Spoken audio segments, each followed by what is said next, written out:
ಇದೇ ಮೊದಲ ಬಾರಿಗೆ ರಾಜ್ಯದಲ್ಲಿ ದಾಖಲೆಯ ಫಲಿತಾಂಶ ಬಂದಿದೆ. 94.10 ಇಷ್ಟು ಪರ್ಸೆಂಟೇಜ್ನ SSLC ವಿದ್ಯಾರ್ಥಿಗಳು ತೇರ್ಗಡೆಯಾಗಿದ್ದಾರೆ.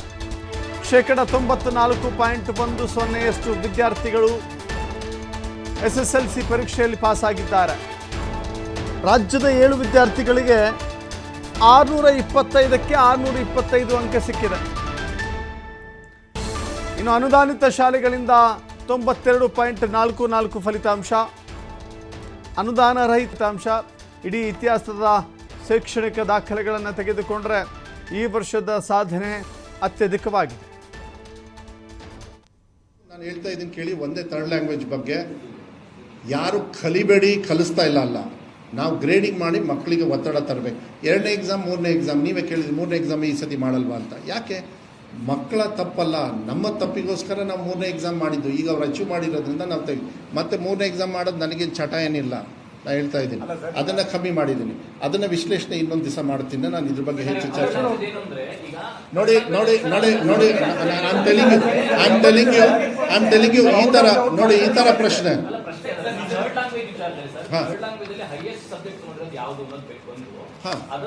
ಅಲ್ಲ ಸ್ವಾಭಾವಿಕ ಹಿಂದಿನೇ ಅದನ್ನ ಇಲ್ಲ ಆ ಥರ ಡೀಟೇಲ್ಸ್ನ ನಿಮಗೆ ವಾಟ್ಸಪ್ ಈಗ 1 hour 2 hour ನೋಡಿ. 1 ನಿಮಿಷ, ಮಕ್ಕಳ ಸಾಧನೆ ಬಗ್ಗೆ ನೀವು ಮಾತಾಡ್ತಾ ಇಲ್ಲ. ಸಾಧನೆ ಬಗ್ಗೆ ಮಾತಾಡಿ ನೀವು, ಮಕ್ಕಳ ಸಾಧನೆ ಬಗ್ಗೆ ಮಾತಾಡಿ ನೀವು. ನಾನು ಹೇಳ್ತಾ ಇದ್ದೀನಿ ಇದ್ರ ಬಗ್ಗೆ ನಾನು ವಿಶೇಷವಾಗಿ ಯಾಕೆ ಮುಂದೆನೂ ಕೂಡ ನಾವೇನು ತೀರ್ಮಾನ ತಗೊಳ್ತೀವಿ ಯಾಕೆ ಅಂತ ಅದನ್ನ ಮುಂದೆ ಹೇಳ್ತೀನಿ ಸೈಂಟಿಫಿಕ್ ಆಗಿ. ನಾನು ಇದ್ರ ಬಗ್ಗೆ ಮತ್ತೆ ನಾನು ಚರ್ಚೆ ಮಾಡಕ್ ಹೋಗೋದಿಲ್ಲ. ಅಲ್ಲ ಸಬ್ಜೆಕ್ಟ್ ಹಾಕೊಡ್ತೀವಿ ನಿಮಗೆ ಬೇಕು. 1 hour 2 hours ಅವ್ರು ವರ್ಕೌಟ್ ಮಾಡಿ ಕೊಡ್ತಾರೆ.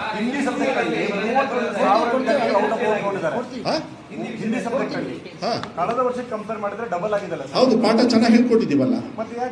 ನಿಮ್ ಗ್ರೇಡಿಂಗ್ ಕೊಟ್ಟರೆ ನಿಮಗೆ ಏನು ಪ್ರಾಬ್ಲಮ್? ಅವ್ರಿಗೆ ಒತ್ತಡ ನೋಡಿ, ಮಕ್ಕಳಿಗೆ ಒತ್ತಡ ಕಮ್ಮಿ ಮಾಡೋದು ಇಲಾಖೆಗೆ ಗೊತ್ತು. ಇಲಾಖೆಗೆ ಸಂಪೂರ್ಣವಾಗಿರ್ತಕ್ಕಂಥ ಫ್ರೀಡಮ್ ಇದೆ. ಕೋರ್ಟ್ ಹೇಳಿರೋದು ನೀವು ಅನೌನ್ಸ್ ಮಾಡಿದ್ಮೇಲೆ ಮಾಡಿದ ತಪ್ಪು ಅಂತ ಅಷ್ಟೇ ಬಿಟ್ರೆ ಇನ್ನೇನು ಹೇಳಿಲ್ಲ. ಇದ್ರ ಬಗ್ಗೆ ನಾವು ಚರ್ಚೆ ಮಾಡೋದು. ಹೌದು, ಇವಾಗ ಗೊತ್ತಾಯ್ತಲ್ಲ. ಆ ಒತ್ತಡನ ಶಿಫ್ಟ್ ಮಾಡೋದಕ್ಕೆ ಎಲ್ಲಿ ಮಾಡಬೇಕು ಅಂತ ಇಲಾಖೆ ಸೈಂಟಿಫಿಕ್ ಆಗಿ ನಾನು 4-5 ಡೇಸಿಗೆ ನಾನು ಫುಲ್ಲು ಅಂಕೆ ಅಂಶನ ಕೊಡ್ತೀನಿ. ಒತ್ತಡ ಇಲ್ಲ ಅದಕ್ಕೆ ನಾನು ಹೇಳ್ತಾ ಇರೋದು, ನಮ್ಮ ಭಾಷೆಗೆ ನಾವು ಕಾನ್ಸಂಟ್ರೇಷನ್ ಮರಿತಾ ಇದ್ದೀವಿ. ಮುಂಚೆ ಗ್ರೇಡಿಂಗ್ ಇತ್ತು. ಮಾನ್ಯ ಮುಖ್ಯಮಂತ್ರಿಗಳು ಓದಬೇಕಾದ್ರೆ, ನಾನು ಓದಬೇಕಾದ್ರೆ 50 ಮಾರ್ಕ್ಸಿಗಿತ್ತು ಯಾವುದು ಹಿಂದಿ. ಈಗ ನಾವು 100ಕ್ಕೆ ಮಾಡಿ ಕೂತ್ಕೊಂಡಿದ್ದೀವಿ. So you have to speak about history please. ಅದಕ್ಕೆ ನಾನು ಇದ್ರ ಕನೆಕ್ಟೆಡ್ ಮತ್ತೆ ನಾನು ನಿಮ್ಮನ್ನು ಫೇಸ್ ಮಾಡ್ತೀನಿ ಸೈಂಟಿಫಿಕ್ ಆಗಿ. ನಿಮಗೆ ಅರ್ಥ ಆಯ್ತಲ್ಲ ಯಾಕೆ ನಾನು 35ರಿಂದ 33 ಮಾಡಿದಾಗ ನಮ್ಮ ಮಕ್ಕಳು ಕೂಡ SSLC ಮಿನಿಮಮ್ ಅವ್ರ ಹುದ್ದೆ ತಗೊಳ್ಳೋಕ್ಕೆ ಮಿನಿಮಮ್ ಬೇಕು ಅಂತ ಹೇಳಿ ನಾವು ಮಾಡಿದ್ದೆ ಹೊರತು ಪಾಸ್ ಮಾಡಬೇಕು ಅಂತ ಹೇಳಿ ಇಲ್ಲಿ ಕಾಣಿಸುತ್ತಾ ನಿಮಗೆ? ಆದರೆ ಆ ಮಕ್ಕಳಿಗೂ ಬರಬೇಕಲ್ಲ. ಬಂಗಾರಪ್ಪ ಅವರು ಗ್ರಾಮೀಣ ಕೃಪಾಂಕ ಕೊಟ್ಟರು, 15% ಕೊಟ್ಟರು. ಯಾಕೆ? ಅದಕ್ಕೆ ಮುಂದೆ CM ಅವರು ಹೌದು ಈಗ ಅಲ್ಲ. ಆಮೇಲೆ ಒಂದು ನಿಮಿಷ ಈ ವಿಚಾರನ ಮಾನ್ಯ ಮುಖ್ಯಮಂತ್ರಿಗಳು ಹೇಳಿದ್ದಾರೆ. 1 ನಿಮಿಷ ಜಯಂತ್, ನಿಮ್ಮ ಪ್ರಶ್ನೆಗೆ ಈ ವರ್ಷ ಏನು ಕೊಟ್ಟಿದ್ದು ಆಗಿದೆ. ಇನ್ನೇನೇ ಬದಲಾವಣೆ ಇಲಾಖೆಯಲ್ಲಿದ್ದರೂ ಕೂಡ ನಾವು ಕೂಡ ಒಂದು ತೀರ್ಮಾನಕ್ಕೆ ಬರಬೇಕಾಗತ್ತೆ. ಯಾಕೆಂದರೆ when the game is on don't change the rules ಅನ್ನೋದು ಅದನ್ನು ಕೋರ್ಟ್ ನಮಗೆ ಗಮನಕ್ಕೆ ತಂದಿದೆ. ಅದನ್ನು ನಿನ್ನೆ ಮಾನ್ಯ ಮುಖ್ಯಮಂತ್ರಿಗಳು ನಾನು ಚೇಂಜ್ ಮಾಡ್ಬೇಕಾದ್ರೆ ಮುಖ್ಯಮಂತ್ರಿಗಳ ಹತ್ರ ಮಾಡಿರೋದು. ನಾನು ಓನಾಗಿ ಮಾಡಿಲ್ಲ. ನಾನು ಆ ಥರ ನಾನು ಮಾಡೋದಿಲ್ಲ ಯಾವಾಗಲೂ ಕೂಡ. ಯಾಕೆಂದರೆ ಅವ್ರು ಹಿರಿಯರು, ಇದ್ರ ಬಗ್ಗೆ ಜವಾಬ್ದಾರಿ ಇದೆ.